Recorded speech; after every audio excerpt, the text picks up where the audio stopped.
ఈరోజు బాన్స్వాడ నియోజకవర్గం పోతంగల్ మండలంలోని చెక్పోస్టు వద్ద గౌరవనీయులు ఎక్స్ జెడ్పీటీసీ పుప్పాల శంకర్ ఆధ్వర్యంలో ప్రెస్ మీట్లో భాగంగా వారు మాట్లాడుతూ బాన్స్వాడ నియోజకవర్గం శాసనసభ్యులు పోచారం శ్రీనివాసరెడ్డి 1983లో కాంగ్రెస్లో ఉండి పదవులు అనుభవించి తర్వాత టీడీపీలో చేరి పదవులు అధికారం అనుభవించి 2011లో తెలంగాణ ఉద్యమ సమయంలో టీఆర్ఎస్ పార్టీలో చేరి పదవులు అధికారం అనుభవించి ఇప్పుడు రేవంత్ రెడ్డి ప్రభుత్వం ఏర్పాటు కావడంతో ఈయనకు అధికారం పదవి లేకపోయేసరికి అల్లాడిపోతున్న ఎమ్మెల్యే పోచారం శ్రీనివాసరెడ్డి ఖబర్దార్.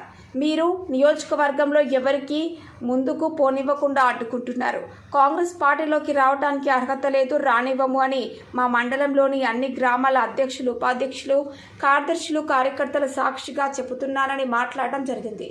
కార్యక్రమంలో మాజీ ఎంపీ గంధపు పవన్, రామరెడ్డి, డీసీసీ డెలిగేట్ హనుమంతు, మాజీ ఎంపీటీసీ హనుమంతరావు, ఎంపీటీసీ కేశ వీరేశం, పోతంగల్ గ్రామ అధ్యక్షులు పుల్కంటి సాయిలు, మండల యూత్ అధ్యక్షుడు మాన్సూర్ మరియు అన్ని గ్రామాల అధ్యక్షులు, ఉపాధ్యక్షులు, కార్యకర్తలు పాల్గొనడం జరిగింది. మరి అదే పార్టీ నుండి ఎన్నో పదవులు అనుభవించి మరి వారు ఇవాళ మరి కాంగ్రెస్లో జాయిన్ అవుతారని ఒక పుకారు స్టార్ట్ అయింది. మరి వారు మరి ప్రతిపక్షంలో ఉండలేడా? మరి ఆయన ఇన్ని సంవత్సరాల్లో సెకండ్ స్థాయి లీడర్లను పరిగణించిందా? మరి ఆయన అధికారం లేకుంటే బతకలేడా? మరి ఈ నిర్ణయానికి ఎందుకు వచ్చింది?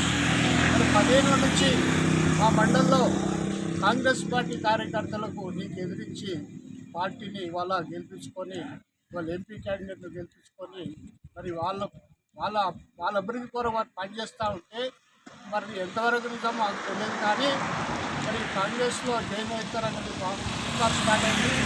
ఖబర్దార్ పోచారం గారు, మరి మీరు అధిష్టానం కూడా చెప్తా ఉన్నాము, మీరు అధిష్టానంతో మాట్లాడి మరి జాయిన్ కావాలని అనుకుంటున్నాము. కానీ అధిష్టానాన్ని కూడా రిక్వెస్ట్ చేస్తూ ఉన్నాము.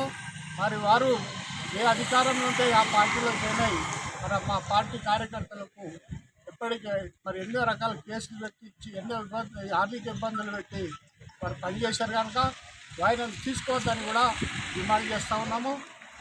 మరి వారు మరి సెకండ్ స్థాయి లీడర్లకు ఈ కాన్స్టిట్యున్సీలు ఎవరికన్నా ఎదుగనిచ్చారు, ఎమ్మెల్సీ కానీ చైర్మన్ కానీ ఎవరికైనా చేసిందా?